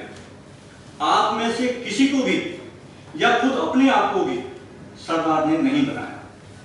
धर्मगुरु रौबदार आवाज में बोल रहा था। मुझे खुशी हुई कि वह आदमी ईमानदारी से अपनी बात कह रहा था। हम सबको बनाया ईश्वर ने, वह बोल रहा था। उसने सूरज को बनाया, कहा रोशनी दे। उसने बादलों को, नदियों को, सागरों को बनाया, कहा पानी दो।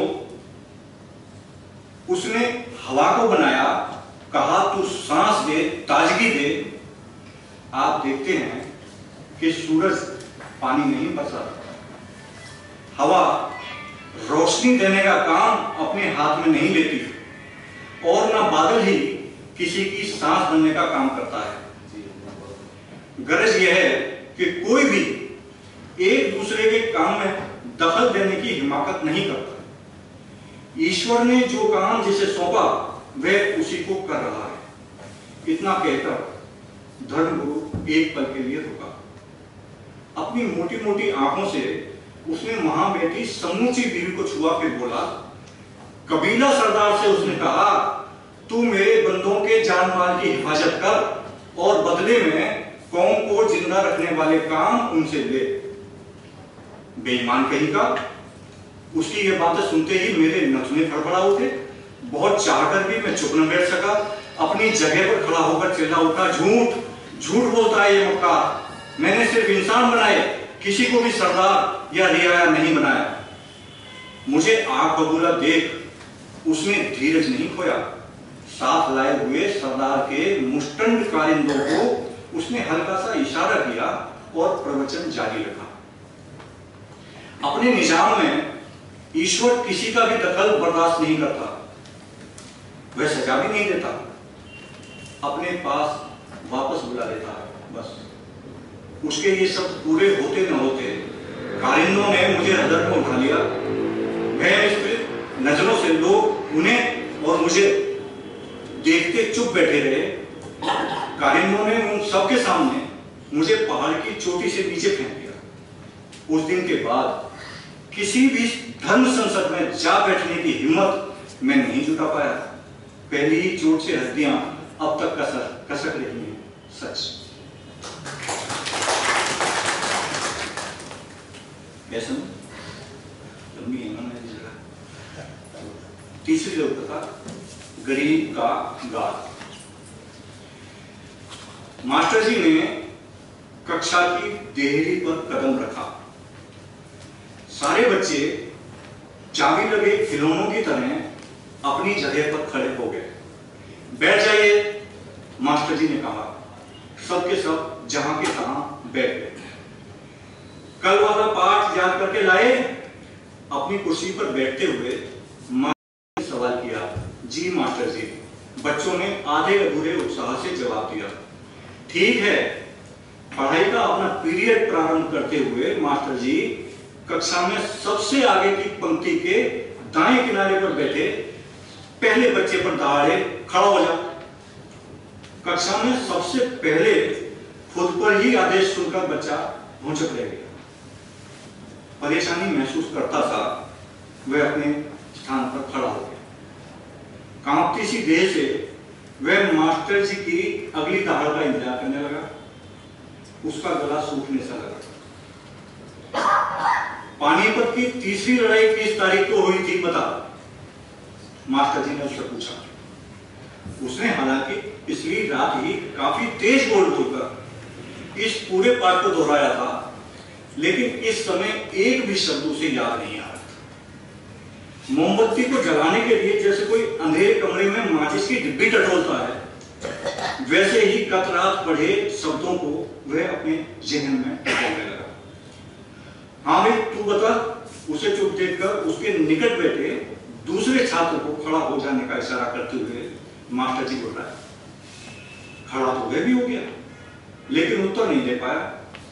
मास्टर जी ने तीसरे को, चौथे को, पांचवें को खड़ा किया, लेकिन बेकार।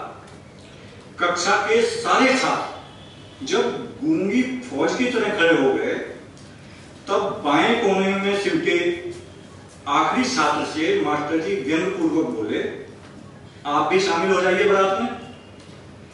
उनकी बात सुनकर वो खड़ा हो गया और तुरंत बोला, जी 14 जनवरी 1764 को। क्या? इस अप्रत्याशित आवाज को सुनकर मास्टर जी कुर्सी से उछल से पड़े। सारे के सारे अगले फेल और ये पीछे की बेंच वाला। आगे आ जा, उन्होंने उसे आदेश दिया। वो बेचारा कांप गया। हालांकि मिट्टी के तेल की डिबिया के उजाले में उसने गत रात ही ये तारीख याद की थी, लेकिन मास्टर जी की कर्कशता ने उसके मन में शक पैदा कर दिया। लटका लटका सा वह आगे आकर खड़ा हो गया। हर एक के गाल पर एक एक थप्पड़ लगा। चल, उन्होंने आदेश दिया। अपने ही साथियों को अपने ही हाथों से डटे। वो बेचारा संकोच में दब गया। उसे निश्चल खड़ा देख मास्टर जी ने जब दोबारा दौड़ा तो उसे आगे बढ़ना पड़ा। बड़ी मासूमियत से उसने अपने पहले साथी के गाल पर हल्की सी चपत लगाई। आवाज नहीं आई, जोर से मार, मास्टर जी चिल्लाए। उनकी चिल्लाहट को अनसुना करते हुए उसने दूसरे साथी को भी हल्की सी चपत लगाई और आगे बढ़ गया। तीसरे तक पहुंचा ही था कि कुर्सी पर बैठे उस अहमद शाह अब्दाली ने उसे पुकारा, इधर आ। वह चुपचाप उनके समीप जा पहुंचा। साहब! अब्दाली का भारी भरकम हाथ कब हवा में लहराया और कब उस गरीब के गाल पर आ पड़ा, उसे पता ही न चला। उसकी आंखों के आगे अंधेरा छा गया। खड़ा न रह सका, गिर गया। दोस्ती निभा रहा है, मास्टर जी उस पर चिल्लाए। फिर याद करके आने वाले उस अकेले की ओर इशारा करके कक्षा के बाकी बालकों से बोले, बैठ जाओगे सबके सब। याद करके नहीं आए तो यही हाल करूंगा एक एक का, समझे?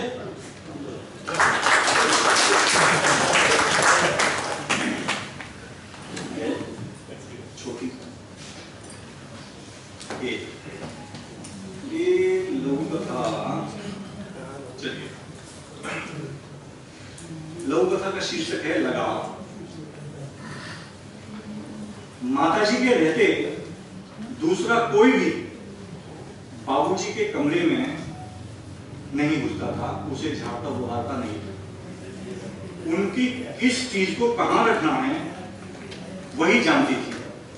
लेकिन जब से माताजी स्वर्ग सिधारी हैं, रमा ही उनका कमरा बुहारती है। इधर एक बात ने रमा का ध्यान कई दिनों से अपनी ओर आकर्षित कर रखा है। एक ओर को रख दी गई अम्मा जी की ढुलमुल पुरानी मसनद को स्टोर से निकालकर बाबूजी अपने पलंग पर दीवार के सहारे रखने लगे। अपने कमरे में अब वे कुर्सी पर कम, पलंग पर मसनद से पीठ टिकाकर ज्यादा बैठे नजर आने लगे। पीठ में दर्द हो तो आपके लिए मूव मंगवा दूं बाबूजी? रमा ने मौका पाकर एक शाम उनसे पूछा। अरे नहीं, वे बोले, दर्द कुछ नहीं है, इसे तो मैं ऐसे ही उठा लाया हूं। तो इनसे कहकर नया मसनद मंगवा दूं बाजार से, ज्यादा आरामदायक रहेगा? उसने पुनः पूछा।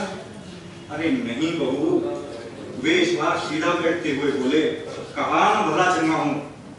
उसके बाद रमा ने उनसे कुछ नहीं पूछा, अलबत्ता पति को फोन करके मुंह की एक छोटी ट्यूब लेते आने को कह जरूर दिया।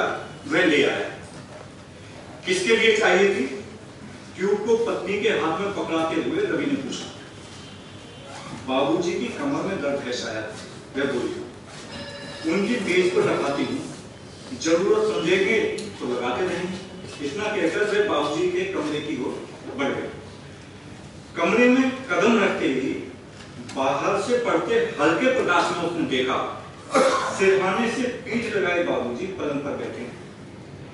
मसनद उनकी गोद में रखी है, उनकी आंखें मुदी हैं और आंसुओं की अविरल धारा उनसे बह रही है।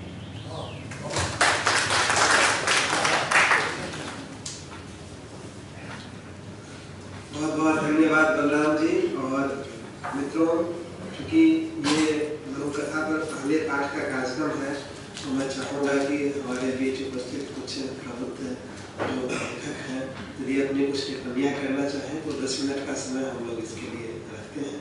संक्षिप्त टिप्पणियों का आग्रह है आपसे।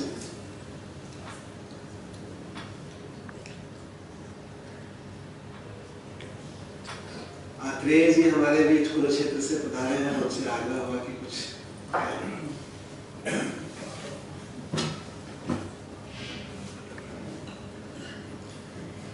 मान्यवर सबको नमस्कार।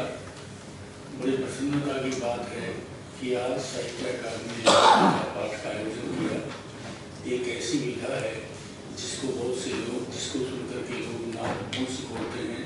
हालांकि सभी पत्र पत्रिकाएं उसे प्रकाशित कर रही हैं, फिर भी जो सम्मान इस विधा को मिलना चाहिए था वह नहीं मिल पा रहा था। लेकिन अकादमी ने आज जो साहस दिखाया और यह कार्यक्रम आयोजित किया, इससे बड़ी खुशी हुई और इसके लिए मैं अब अपने सभी मित्रों की ओर से आभार प्रकट करता हूँ। हमारे सामने 4 लघु कथाकारों ने लघु कथाएं प्रस्तुत की। हर लघु कथाकार की कथा में एक विशेष बात देखने को मिली, वह यह कि सब ने संवेदना का बहुत बहुत अच्छा उपयोग किया है। उस संवेदना को जागृत करने के लिए जो घटनाएं उन्होंने चुनी और शब्दों को जिस तरह से उन्होंने पिरोया, वे सबके मन को, हमारे मन को छू गई। कथा का यही तो गुण है। आप देखते हैं कि बड़ी कथाएं पढ़ने के लिए बहुत बहुत समय चाहिए, लेकिन ये कथाएं जिनमें साहनी जी, भाटिया जी, बलराम अग्रवाल जी, मधुदीप जी, चारों साथियों ने एक से एक बढ़कर के लघु कथा प्रस्तुत की है, तो इन सब का मैं स्वागत करता हूं और इन सबको बधाई देता हूं।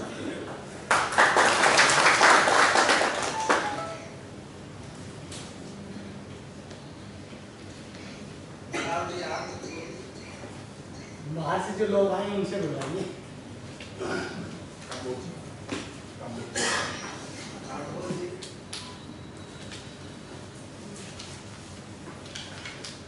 पहले तो मैं इस अवसर के लिए कार्यक्रम को मैं धन्यवाद देना चाहूँगा कि साहित्य अकादमी प्रतिष्ठित संस्थान है और वो कथाएँ भी नए बाल जैसे भी लोग लिखते रहे, विज्ञानपीठ से भी जुड़े रहे और आकर के बहुत देर से अवसर मिला है, तो मैं चाहूँगा कि इस स्थिति को आगे भी जारी रखा जाए। आज जो लोककथा पाठ यहाँ पर किया गया, उसमें सुखदेव साहनी जी की 2 लोककथाओं की ओर मैं संकेत करना चाहूँगा, मेंढकों के बीच और दूसरी लोककथा चादर। ये दोनों लघुकथाएं एक विशिष्ट शैली में लिखी गई हैं और अगर जो रचनाओं में हम गहराई से उतरते हैं तो जो आज की स्थितियां हैं जो कहीं ना कहीं हमको उत्तेजित करती है कि क्या हो रहा है, हम कहाँ चले जा रहे हैं। जो हमारी दिशाहीनता है समाज की, उसकी ओर बहुत गहराई से संकेत करती हैं और चिंतित भी करती हैं कि अगर इन परिस्थितियों पर ने समय रहते काबू नहीं पाया तो विकटता इतनी अधिक होगी जो हमारे हाथ में नहीं रहेगी, उस स्थिति को हम संभाल नहीं पाएंगे। दूसरे लोककथाकार भाटिया जी नमस्ते की वापसी जैसी लोककथा जो पढ़ी तो वास्तव में साधारण स्तर पर ये स्थिति होती है कि जरा सा कुछ आ जाए, संपत्ति आ जाए, पद बढ़ जाए, कुछ घर की हैसियत बढ़ जाए तो जो इंसानियत है वो दरकिनार होने लगती है। और आज इस स्थिति को अगर जाकर देखा जाए, जो गांव केवल रोटी के लिए ही जूझते रहते थे, कितना मेल मिलाप था, आज वहाँ पर पक्के मकान हैं, गाड़ियाँ खड़ी हैं दरवाजे पर, घरों में सन्नाटा है, चौपाल में भी सन्नाटा है। तो ये आज की जो स्थिति आई है, ये क्यों आई है कि हम उन चीज़ों से तालमेल नहीं कर पाए जो हमको मिली है, हम उनको हजम नहीं कर पाए उन स्थितियों को। इसी तरह की जो दूसरी लोककथा है पहचान, आज सचमुच में सही आदमी की पहचान का संकट हो गया है। हम चाहे कितने नारेबाजी करें, कितने लेख लिखें, कितनी धर्म सभाएं करें, लेकिन आखिर में आकर के बात अटकती है कौन बिरादरी का, कौन गोत्र का, यही जाकर के अटकती है। तो चाहे कोई आर्य समाज की बात करे, चाहे किसी धर्म की बात करे, चाहे किसी विचारधारा की बात करे, चाहे राजनीति की बात करे, वोट की बात करे, हम कुछ भी धर्मनिरपेक्ष कहें, लेकिन दुखद स्थिति है कि कितने वोट कहाँ से किसी बिरादरी के मिलेंगे, इसी पर एक व्यक्ति को खड़ा किया जाता है, गुंडा बदमाश है या शरीफज का ध्यान कभी नहीं किया जाता। मधुदीप जी ने जो लोककथा पढ़ी उसमें कुछ लोग की कदमताल और एक जो है इनकी सन्यास, इस सन्यास को हम लोग साक्षात देख रहे हैं कि जितने दुराचारी थे आधे से अधिक तो उसमें सन्यास लेकर के और महात्मा का चोगा पहन करके घूम रहे हैं और गरीबों का भी शोषण कर रहे हैं, योगा भी कर रहे हैं और शिष्य बना करके सबको त्याग का भी उपदेश दे रहे हैं। तो जो वर्तमान स्थितियां हैं उनकी ओर लोककथा अच्छा संकेत करती है। और बलराम अग्रवाल जी की जो लोककथा है, ये कौन सा मुल्क है, प्रतीकात्मक लोककथा है। कोई भी कार्य हो, रोजमर्रा की चर्चा आप सुन लीजिए, रोजमर्रा के समाचार सुन लीजिए, जगह जगह के भाषण सुन लीजिए, पता चलेगा सिर्फ तो है ही नहीं। जो बोलते हैं बिना सोचे समझे उसका कोई मतलब नहीं, बस हाथ पैर चलते हैं, कहाँ लूटना है, कहाँ जलाना है, कहाँ नष्ट करना है, निर्माण करने के लिए हाथ नहीं चल रहे हैं, किसी अच्छी जगह पहुँचने के लिए पाँव नहीं चल रहे हैं, बस वो चल रहे हैं उनको अपना हित किसी तरह से सिद्ध करना है। तो जो लोककथाएं पढ़ी गई हैं इनमें उतना ही दम है जितना कि जो कहानियों का पाठ होता है उनमें होता है, या कहानी सच्ची उनमें होता है। तो मैं पुनः जो आज के लोककथा वाले हमारे साथी हैं उन सबको मैं धन्यवाद देता हूँ। उन्होंने अच्छी लोककथा पढ़ करके कम से कम साहित्य अकादमी के मंच पर ये तो सिद्ध किया ही लोककथाएं भी उतनी ही दमदार होती जितनी कहानियाँ होती हैं। धन्यवाद। गर्ग साहब कुछ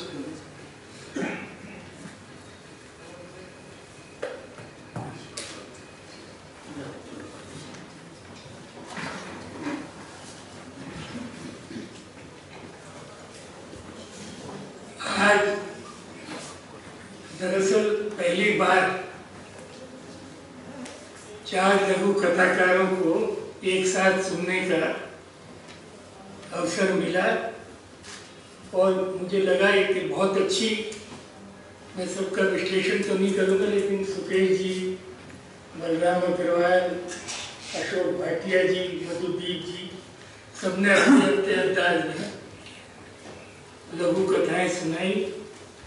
इससे पहले हमने उर्दू में मंटो की लघु कथाएं पढ़ी थी, जोगिंदर पाल को पढ़ा, विष्णु प्रभाकर और राजकुमार गौतम, विष्णु प्रभाकर की एक पुस्तक है आपकी कृपा, शायद मधुदीप जी ने छापी थी।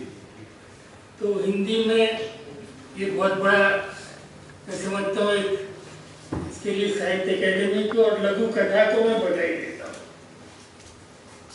हिंदी की लघु कथाओं को मैं इस आयोजन के माध्यम से बधाई दूंगा कि ये आयोजन होते रहे और इसी तरह संवेदना प्रधान, संवेदनशील, हृदय स्पर्शी रचनाएं हम लोग सुनते रहे। बहुत बहुत धन्यवाद, बहुत बहुत बधाई।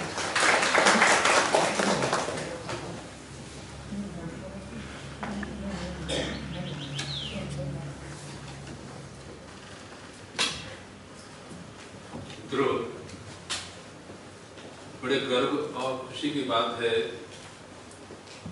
साहित्य अकादमी की तरफ से लघुकथा को लेकर के पहला आयोजन यहाँ हुआ और लघुकथा से प्रेम रखने वाले लेखक मित्र सभी मैं यहाँ देख रहा हूँ। आत्रेय जी हैं, अवधेश जी हैं, गर्ग साहब हैं, अजय जी हैं, राजकुमार गौतम जी हैं, अशोक वर्मा जो खुद गजलें भी लिखता रहे और लोककथाओं में बहुत काम किया। ये हम सबका अपना आयोजन मुझे लगता है और ये लोककथाएं जो यहाँ सुनाई गई, मैं जब सुन रहा था तो मुझे लग रहा था कि लोककथा पठनीय नहीं बल्कि सुनने की भी विधा है।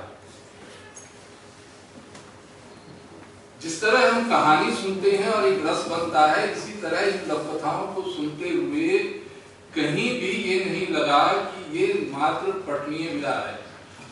पूरा आनंद, पूरा रस देती थी और चारों लोककथाकारों ने जो लोककथाएं सुनाई वो अपने विषयों को लेकर भी प्रशंसा के योग्य हैं, क्योंकि कहा जाता है कि लोककथाओं में विषय की पुनरावृत्ति होती है, रूटीन विषय दिए जाते हैं। यहाँ सुकेश साहनी जी की लोककथाएं, बलराम अग्रवाल जी की लोककथाएं, अशोक भाटिया जी की लोककथाएं, आप कई लोककथाएं उन विषयों को उठाती हैं और एक फैंटेसी के माध्यम से बात कहती हैं और वो पूरी की पूरी कथा, पूरी की पूरी बात संप्रेषित भी होती है। कहीं नहीं लगा कि ये हमारे सिर के ऊपर से गुजर गई, हमें समझ नहीं आई। तो बहुत बड़ी अचीवमेंट मैं मानता हूँ उस आयोजन को कि 4 वरिष्ठ लघु कथाकार, करनाल से भाटिया जी, उत्तर प्रदेश से सुकेश साहनी हमारे वरिष्ठ कथाकारों में से हैं और दिल्ली के 2 हमारे वरिष्ठ कथाकार, लोक कथाकार मधुरी गुप्ता जी और बलराम अग्रवाल जी ने जो लोककथाएं चयन करके यहाँ सुनाई, निसंदेह उनका ये चयन बहुत ही प्रशंसनीय और महत्वपूर्ण रहा और लगता है कि अगर ये श्रृंखला आगे भी चली तो लोककथा की जो ये इतनी बड़ी विकास यात्रा रही है उसमें ये एक और मोड़ मिलेगा, एक और पड़ाव बनेगा और जो रास्ते अभी हमें नहीं दिखाई दे रहे कि लोककथा किधर जाना है, शायद इस तरह के आयोजनों से वो और दिशा प्राप्त कर सकेगी। मैं साहित्य अकादमी को और आप सब जो लोककथा सुनने आए सबको बधाई देता हूँ, लोककथाकारों को तो देता ही देता हूँ और मेरा आग्रह रहेगा साहित्य अकादमी से कि इस आयोजनों को निरंतर आगे भी जारी रखें ताकि कुछ हम जो दिल्ली या दिल्ली से बाहर बैठे जो लोककथा के प्रेमी हैं उनका कुछ लाभ हो सके। धन्यवाद। राजकुमार गौतम जी कुछ।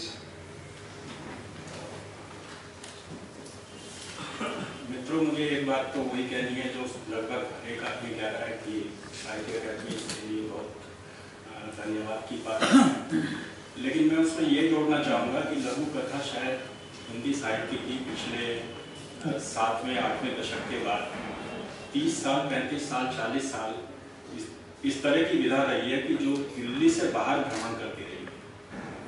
दिल्ली आने में उसे थोड़ा समय लगा, खासतौर से इस हॉल तक पहुंचने में उसे समय लगा, लेकिन इससे पहले कि अगर आप लघु कथा सम्मेलनों को, लघु कथा की स्थापनाओं को, लघु कथा के जो लघु पत्रिका लघु पत्रिकाओं के विशेषांक आए हैं उन पर अगर आप नजर डालें तो मुझे लगता है कि ये चर्चा बहुत पहले से शुरू हो गई।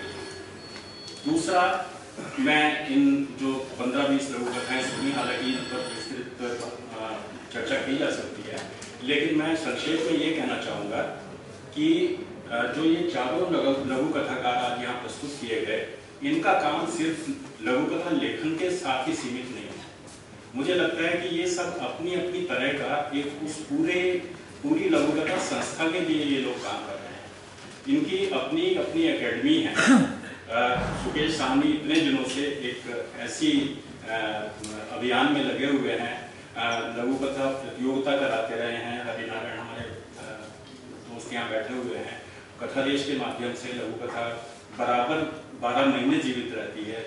मधुदीप है, मेरे ख्याल से जिस तरह का मिशनरी भाव लघु कथा को लेकर इनका है, और जितनी एक अपनी दृष्टि से ये अपना पूरा समझिए कि प्रकाशन संस्थान इन्होंने लघु कथा विधा को समर्पित कर दिया है। अशोक भाटिया हैं, ये फील्ड में इतना काम करते हैं। बलराम भाई हैं अनुवाद में, और मेरे ख्याल से जो इसका शास्त्र है लघु कथा का, अगर कभी लिखा जाएगा तो मुझे लगता है कि इन लोगों की वो भूमिका भी बहुत महत्वपूर्ण है। और ये शायद संयोग नहीं होगा कि इन चारों लोगों का जो चयन किया गया उसके पीछे इनका उस तरह का भी काम है। मैं इन्हें बधाई देता हूँ, और हम सब लोग आप लोगों के साथ हैं। लघु कथा मुझे लगता है कि बहुत सशक्त एक तरह की आने वाली विधा है, और इसके साथ हम लोग को जरूर बनाएंगे, ऐसा मेरा विश्वास है। आप सब लोगों का धन्यवाद गौतम जी। मित्रों, जैसा कि आप लोगों की चर्चा से उभर करके आया, और पहले भी जब हमारे कार्ड लोगों तक पहुंचने लगे और फेसबुक के माध्यम से लोगों तक ये संदेश गया कि अकादमी लघु कथा पाठ का कार्यक्रम कर रही है, तो जिस तरह का उत्साहवर्धन हमें मिला उसके लिए हम सबके आभारी हैं, लघु कथा प्रेमियों के।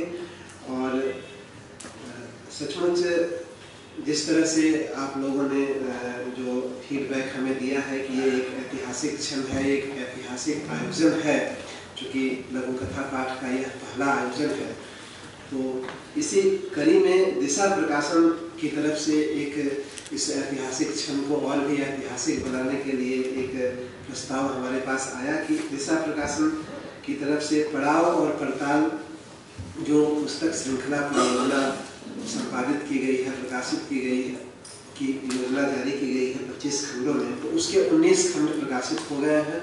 तो मधुदीप जी और दिशा प्रकाशन के प्रबंधक श्रीमती शकुंतला जी की तरफ से यह प्रस्ताव आया कि वे 19 खंड वे साहित्य अकादमी के पुस्तकालय के लिए भेंट करना चाहते हैं।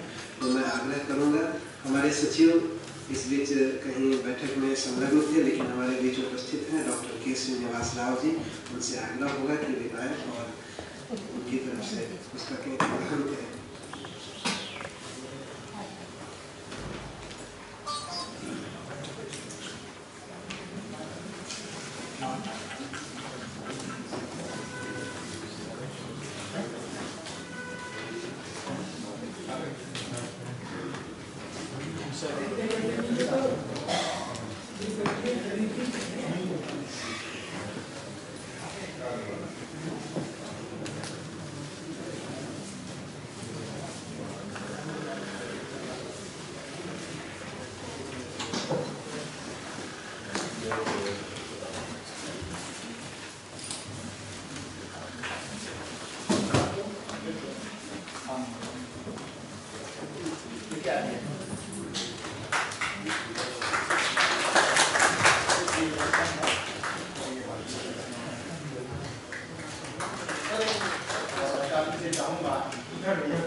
अशोक भाटिया जी ने भी 2 महत्वपूर्ण संकलन संपादित किए हैं, हरियाणा से लघु कथाएं और पंजाब से लघु कथाएं। वे कृपया भी साहित्य अकादमी को भेंट करना चाहते हैं।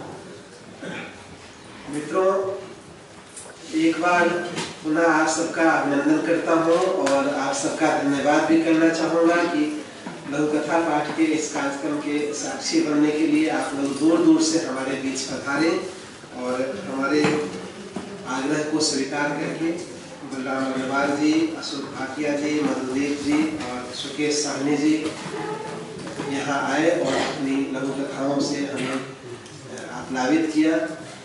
और चूँकि आप लोगों का इस तरह का सहयोग मिलता है तभी हम इस तरह के कार्यक्रम संपादित कर पाते हैं, उसकी योजनाएं बना पाते हैं। आप लोगों का जो इस तरह का बंधु भाव है अकादमी के साथ, जो सखा भाव आप लोग निभाते हैं, यह हमारे लिए बहुत महत्वपूर्ण है। और अकादमी इस तरह का प्रयास करती है कि एक भाषा के अंदर ही नहीं, विभिन्न भाषाओं को साथ लेकर के बहुभाषी कार्यक्रमों के माध्यम से भी उस सद्भाव को हम पूरे देश में आप्लावित करें और आगे बढ़ाएं।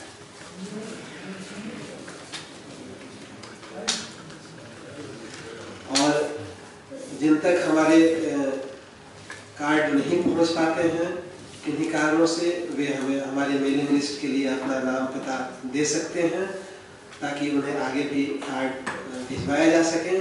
और ये भी मैं बताना चाहूँगा, जैसा कि मैंने शुरू में बताया कि हमारे कार्यक्रम चूँकि अब कम से कम दिल्ली में जो कार्यक्रम हो रहे हैं उनके सीधे प्रसारण की व्यवस्था हमने की है, तो आप इसकी सूचनाएं विभिन्न साहित्य प्रेमियों को दे सकते हैं, लोग इसका लाभ उठा सकते हैं। अकादमी के कार्यक्रमों की सूचना अकादमी के वेबसाइट पर जैसे ही कार्यक्रम तय हो जाता है उसको हम लोग लगाते हैं, उसका पूरा कार्ड लगाते हैं। फेसबुक, ट्विटर्स वगैरह के माध्यम से भी हम सूचनाएं प्रसारित करते हैं, आप उसका भी लाभ उठा सकते हैं। एक बार